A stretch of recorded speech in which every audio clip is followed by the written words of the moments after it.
Sean Diddy Combs is back in a New York courtroom, marking a third attempt to be released on bail in his trafficking case. He's been in jail since his arrest in September. Bang on the windows. It was so loud you could hear it from blocks away. It was so loud. It's terrible. The food is terrible. Of course, the inmates are terrible. The guards are terrible. The conditions are terrible.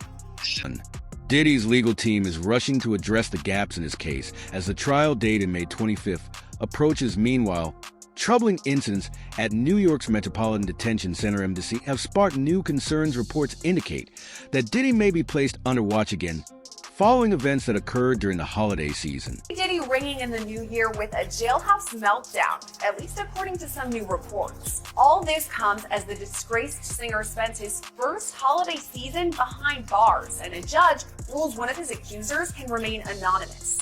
By now you're well aware that 55-year-old Sean Combs, also known as P. Diddy, is being held at the Metropolitan Detention Center in Brooklyn. He's facing federal charges of racketeering, conspiracy, trafficking by force, fraud, or coercion, and transportation to engage in fraud.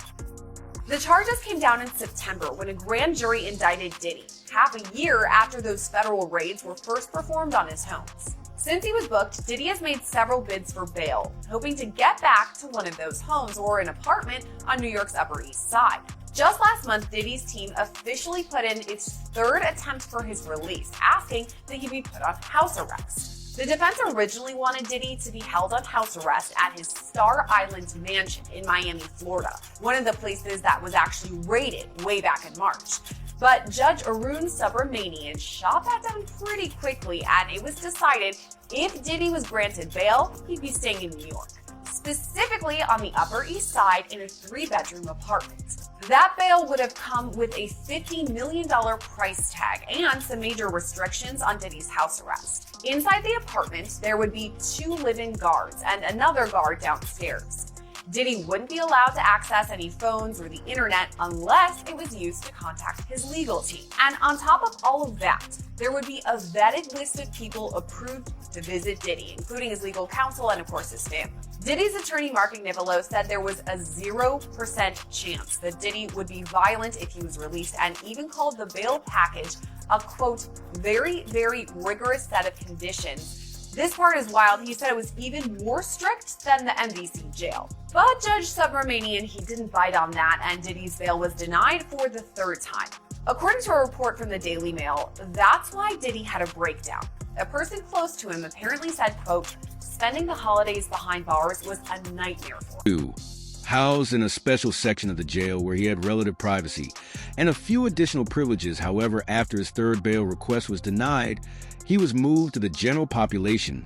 Now, he is surrounded by other inmates, many of whom are closely watching the disgraced music mogul. According to the BBC, here's what has been reported about the situation. It's that jail we're going to be focusing on today. Abby on Instagram has asked, is it actually as bad as people say it is? I feel like people are hyping it up because P. Diddy is in there.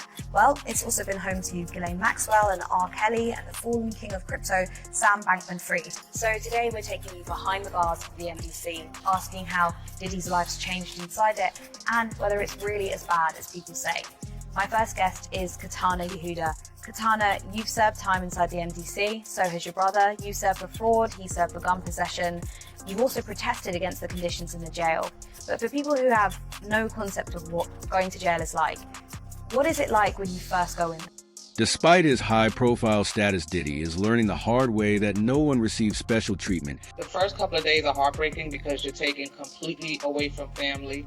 There's no interaction with anyone except prisoners or the guards, so you have no idea what to expect as far as going through things with the prisoner or the guards. It can go either way when you first walk through those prison gates. So it's really, even for the toughest person in the world, it's scary because you just don't know what to expect. Do you have all of your belongings taken away? Everything, and I went in with extension braids in my hair. They made me sit in the cell and take every braid out of my hair before I was let into population. I mean, for somebody like who's a billionaire beforehand, somebody like Diddy, it must be completely shocking. It's actually, I don't think that the MDC is for any human being. at all. I mean, I'm not saying that no one belongs, you commit a crime, you have to wait to, your trial and everything else, but I don't think that jail is fit for anyone unless they clean up the conditions. Lots of prisoners complain about lots of different jails and they say that the conditions are not up to scratch. What, in your opinion, makes the MDC stand out? What makes it worse? What makes it worse is the food. Thing is stale food, is old food that's donated by other people that they wrap up or they cook for you. Mostly everything they have is full of not roaches and the giant cockroaches. You can smell the mold, you can smell the rot, you can smell the jail that it needs to be rebuilt. It needs help. I don't think anyone should be in that particular jail. There are lots of different people inside that jail. We know that there's a wing that houses high-profile prisoners. R. Kelly, Ghislaine Maxwell, now P. Diddy's in there. Are you aware of the high-profile prisoners? Do you have any interaction with them? I don't have any, and we never had interaction with high-profile prisoners at all. And one of the main reasons that a lot of people know about the Metropolitan Detention Center was because it made headlines in 2019. And one of the issues they had was keeping their prison population warm. And it gets extremely cold in Brooklyn. Well, in 2019, something went wrong. They had a power outage. They didn't have any water. They didn't have any lights. They didn't have any heat. And the mayor tried to the city council tried to bring over blankets, and the warden wouldn't accept it. They were banging. My brother called me from a cell phone that was not supposed to be there. And he cried. He said, listen, I think I'm going to die in here. So I panicked. I said, what the hell you mean? You're having problems with a prisoner? Do I have to, call a lawyer or what can I do? He said, no, I'm going to freeze to death. I said, freeze? He said, yeah, we don't have no water. So I called the news station and made a whole big show. And I went down there and I, had to do something about it, not just for my brother, but for anybody. He was telling me that he thought his roommate was going to die because his feet were turning purple. They didn't give my brother his medication. No gas, no lights, no water, no heat. For almost 2 weeks. Just take me back to the moment, because I've seen the videos of you outside protesting. It is extremely impactful. You can hear prisoners shouting down from their cells saying, "We are freezing." I screamed to the inmates. I said, everybody, please be quiet. And they stopped banging. I said, if you are freezing cold, bang on the window. It was so loud you could hear it from blocks away. It was so loud, and it was, it was heartbreaking, for me to know that, my brother and other people were going through this. Yeah, and look, I've spoken to your brother, Jason, about this incident. He shared with me some diary entries that he kept from that time. At one point, he wrote, I have socks on my toilet seat so that when I sit down, it will be warm. I mean, these are the sort of lengths that prisoners were going through. It was horrible because, my brother's a man's man. So to hear him on the phone trembling like, I don't think I'm going to make it here, let me tell you what's going on. That was scary for me. I couldn't imagine, and at that time, it's funny because at that time, the news was, people were going up, picking up stray dogs, taking them off the streets and taking the bums off the trains and off the streets so they wouldn't freeze to death. But yet and still, you would allow these prisoners in that jail to freeze. At MDC, the prison's grim conditions have given rise to countless disturbing accounts, including a horrifying story of an inmate who was stabbed 44 times. In April, a group of detainees that prosecutors said were MS-13 gang members in court documents stabbed an inmate 44 times in an attack caught on camera. 2 shivs were recovered from the attack. You see them here. The victim survived. And in the last 3 years alone, 4 inmates have died by...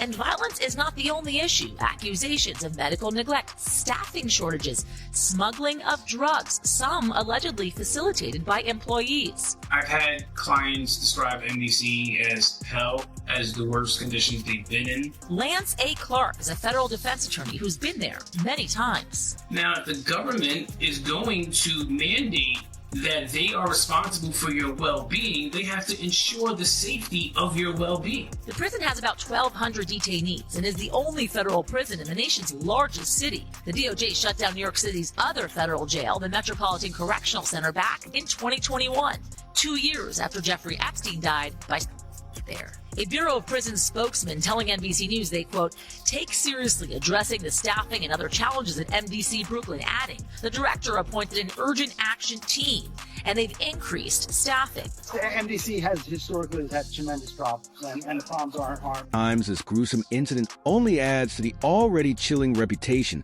of the facility, painting a grim picture of what life inside is truly like. It's terrible. The food is terrible. Of course, the inmates are terrible. The guards are terrible. The conditions are terrible. It's just terrible. The inmates that you're surrounded around, just in general, a lot of them are brought up on pretty heavy federal indictments, right? So just in terms of the atmosphere there, it's just certainly one that no one wants to be in. He's probably not going to have any contact with any other inmates. So for him, it's going to be a little different than for a person like me, where I will go in, I will go through process and intake, and then they'll assign me a cell, and I'll have a bunkie or a cellmate, and I'll be in population. For him to be able to get out at this point, it just doesn't look good. Detainee has exposed the harsh conditions within the facility, providing the public with a glimpse into just how brutal life can be behind its walls. Disgraced hip-hop mogul Sean Diddy Combs back in court today. The rapper appearing in a beige smock and pants for his pretrial hearing. Federal prosecutors are saying that they were on track to disclose all of the available evidence to the defense by the end of the year. Well, Diddy has been held at the Metropolitan Detention Center in Brooklyn following his arrest in September in a federal trafficking case. Last week, Combs abandoned what was his fourth attempt to get released on bail. Joining me for more on this is ABC News senior investigative correspondent Aaron Katursky. So, Aaron, I know you just essentially left that courtroom. So what do we know about today's hearing? Well, the prosecutors said they would disclose every piece of evidence that's in their possession by the end of the year. So by December 31st, the defense should have everything. And then the case is going to move toward trial in the spring of next year. Before that, the defense says it wants some clarity from the prosecutors about the scope of Combs's alleged criminal conduct, because right now, defense attorney Mark Agnifilo said the racketeering allegations that Combs faces, the defense believes are a little vague. Are at his third bail. Hearing Diddy was seen nervously sipping water, seemingly aware of what was. Sean Diddy Combs is back in a New York courtroom, marking a third attempt to be released on bail in his trafficking case. He's been in jail since his arrest in September, and today's hearing is happening as Combs' lawyers are accusing prosecutors of manipulating a disturbing video, one that you've probably seen. It's the one that shows him brutally attacking his then-girlfriend Cassie Ventura in a hotel hallway back in 2016. CNN's Elizabeth Wagmeister is live in Los Angeles. Elizabeth, does the Combs team have a strong case here to make, especially in light of these recent allegations that he's been making calls from behind bars that could be seen to influence maybe witnesses? Look, Brianna, so Combs' team says that those allegations about those phone calls and tampering with witnesses from behind bars, they say that that is not true. They are denying all of that. There have been filings flying left and right. Today, we've had 2 new filings. Last night, there was an additional filing where they spoke about that video that you just referenced, Brianna. Video that our team released. Now, we have not seen that alleged video that prosecutors submitted to the court for these bail proceedings. We don't know what was in them, but Combs' team is saying it's edited, that they left out some of the material, that it's out of order, and they are taking issue with that. Now, I want to read you part of what Combs' team said in that filing, Brianna. They say, quote, "The video is not evidence of a coerced freak-off and trafficking, but rather a sad glimpse into a decade-long consensual relationship between Mr. Combs and Ventura." So they are categorizing this as a sad moment within a consensual relationship. I think what you saw, Brianna, what I saw, what the world has seen now, is that video depicts a horrific, violent attack against a woman. Now, we do not know what happened behind closed doors. The footage that we have seen occurs in the hallway of that hotel room. But what happens in the hallway of that hotel room, according to the footage that our team obtained and released earlier this year, again, is Combs dragging Ventura, kicking her, throwing a vase towards her, a glass vase towards her. So we will see what the judge has to say. But right now, Combs in a courtroom, the third attempt to get out before his criminal trial. Remember, Brianna, his criminal trial is set for the spring of next year, and he has been denied bail twice. He is trying to get out as he awaits that trial. Yeah, that may be a tough sell, but we'll see what the judge says. Elizabeth, thank you so much for the report. But let's not pretend to be shocked. Questionable relationships with younger stars have been rumored in Hollywood for years. His lawyers have continually denied the allegations, no matter how damaging they've appeared.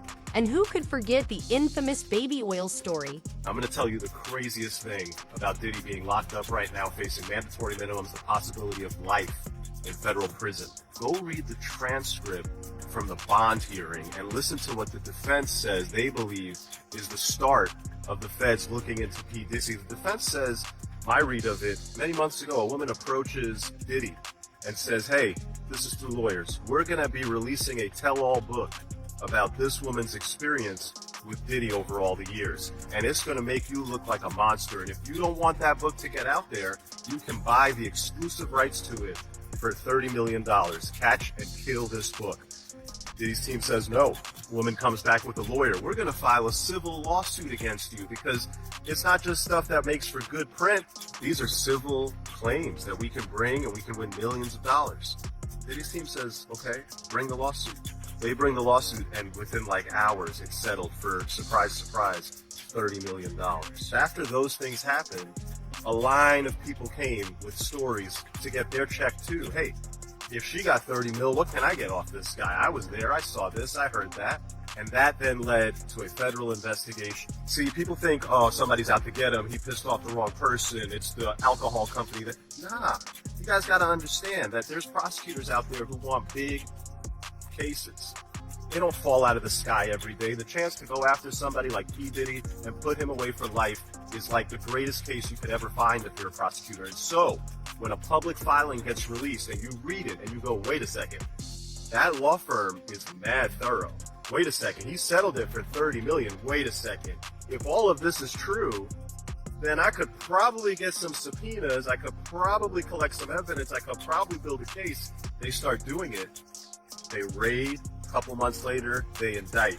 It is very possible that had P. Diddy immediately caught and killed the story by paying the $30 million that he paid eventually anyway, that story never gets public, nobody ever comes forward, and nobody in the federal government ever bothers to look. They call them freak-offs.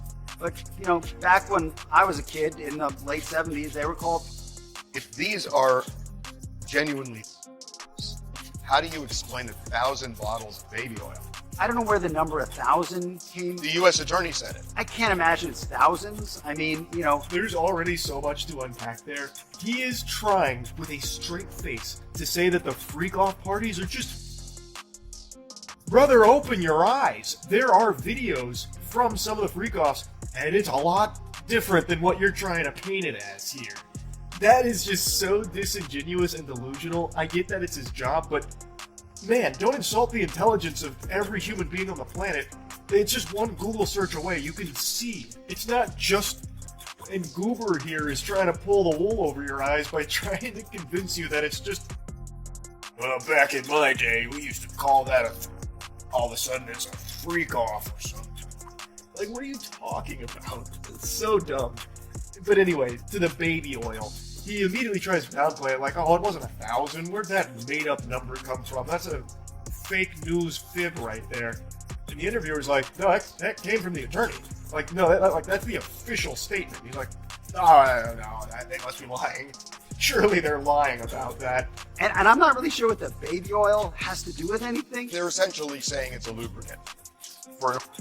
I guess. I don't know what you need 1,000. One bottle of baby oil goes a long way. I don't know what you need 1,000 for. I mean, He has a big house. He buys in bulk. You know, I think they have Costco's in every place where he has a home. You can see the cogs in his brain turning in real time as he starts to come to the realization that there is no way to try and justify or explain away 1,000 bottles of baby oil. That quantity is absurd, unfathomable even.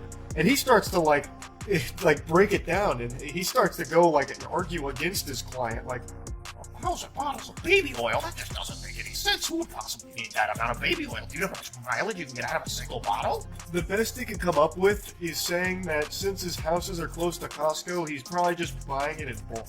I decided to look it up, just out of curiosity, what the biggest bundle of baby oil you can even buy in bulk is. And the biggest pack that I could find was 5. A 5-pack of baby oil. He would need 200 packs of that. Just picture that for a moment. Imagine stacking 200 packs of baby oil, 5 packs. If you stack them on top of each other, from bottom to top, it'll probably be about as high as a small office building. Like, that is crazy. And you're going to sit there in front of God and anime and try and make the claim that the freak-offs are just, and the 1,000 bottles of baby oil is unrelated somehow, or used for, like, Mark, please, brother, oh my God.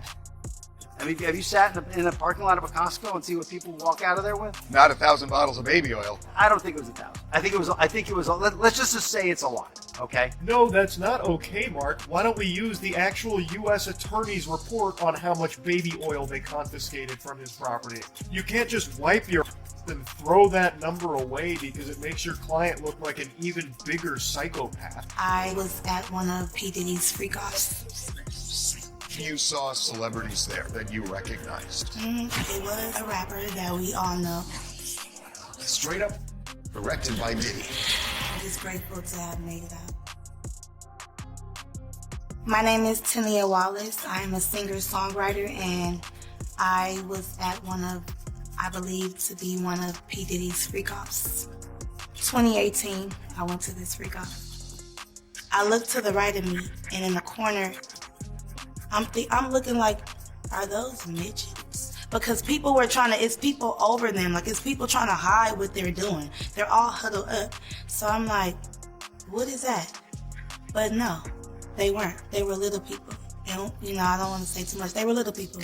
So use your common sense. Dressed up like little Harajuku Barbies, red lipstick, looking like real, revealing like cute. So I'm like, what the hell? What were the little people doing?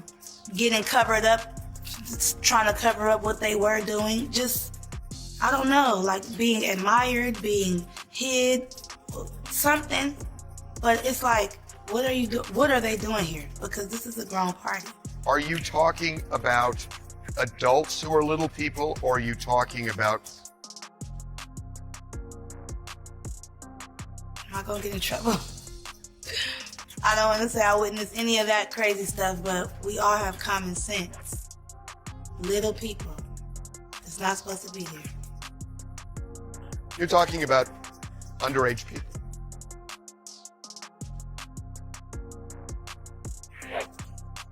It's a shame.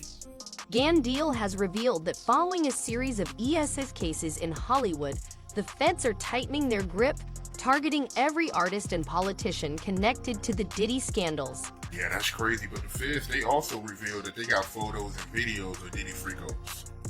When they did that raid, you understand, what they did was, prior to the raid, they reviewed that civil lawsuit. And that civil lawsuit told that Cassie's civil lawsuit was LeRon had already did it. LeRon hadn't did his yet, did he? Did LeRon do his lawsuit before the raid or after the raid? Oh, before. Yeah, so what they did was they reviewed both of those civil lawsuits and found that there was some criminal activity in those lawsuits. We spoke that on Art of Dialogue. We spoke about that on your show. I said if they really wanted him, all they had to do was review those civil lawsuits. And once they find the criminal activity in those, they could bring them in. Now, did the Federal Bureau of Investigation in Miami do it? No, they didn't. Did California do it? No, they did not. The Southern District of New York, they took it upon themselves and put on that raid and everything based on the information they found in Cassie lawsuit and the information they found in Little Rock lawsuit. But all this is bigger than Diddy. It's bigger than Diddy, bro. Because you know who else they was doing investigation on during that whole time period? It was the mayor and the politicians in New York City. They turn around and give him the key to the city. All the mayor people that he brought on here in New York City are all resigning. They all resigning. People ain't gonna tie this together, but if you look at it, you have to say, because of Mayor Adams and his relationship with Diddy, it brought on the Southern District of New York to start investigating Diddy on civil lawsuits that was put against him. Because the feds is going after all these politicians in New York City. Yeah, the feds revealed that, anybody that, participated in any, criminal behavior at its freak-offs, they're going to pursue. Listen here.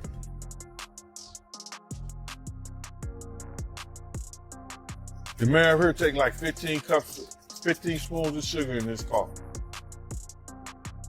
So it's all a possibility. Do you think it's any celebrities on those tapes? Bro, he gave celebrity parties. So what you think? I think they're not telling the whole truth, is that because of the situation in Miami and the situation in California, and they closed the clubs like 2 a.m., 3 a.m. and something like that, that Justin and Christian was bringing big vans of girls and people back to the mansion and giving parties and stuff like that. And a lot of those stuff was their parties. A lot of their party. They wasn't always Puff party. It was his son's party. Good point. They said some of these freak-offs will last for days. That's where they're going to get him on the trafficking thing. Especially like if he was traveling and doing it. That's where the trafficking come at. That you hiring workers to come and have with your girl, that's crazy. That's some Hollywood that I don't even know, bro. That's crazy. Yeah, that is crazy. But they also claiming that, Diddy, he'll give ecstasy to his victims to keep them obedient. Then they have to bring those witnesses in there. That's going to be something hard to prove. Unless Lil Rob or Cassie state that was something that happened. That's how the prosecutor's going to prove that. They got a ton of evidence that they got to try to prove, bro. A lot of that if you read it, it could be circumstantial. You know what I'm saying? But they got to have witness to back it up. You just can't say that happened based on somebody's lawsuit and what the words that they're saying. They have to have witnesses in there. And I think Puff lawyers is going to be smart enough to attack that.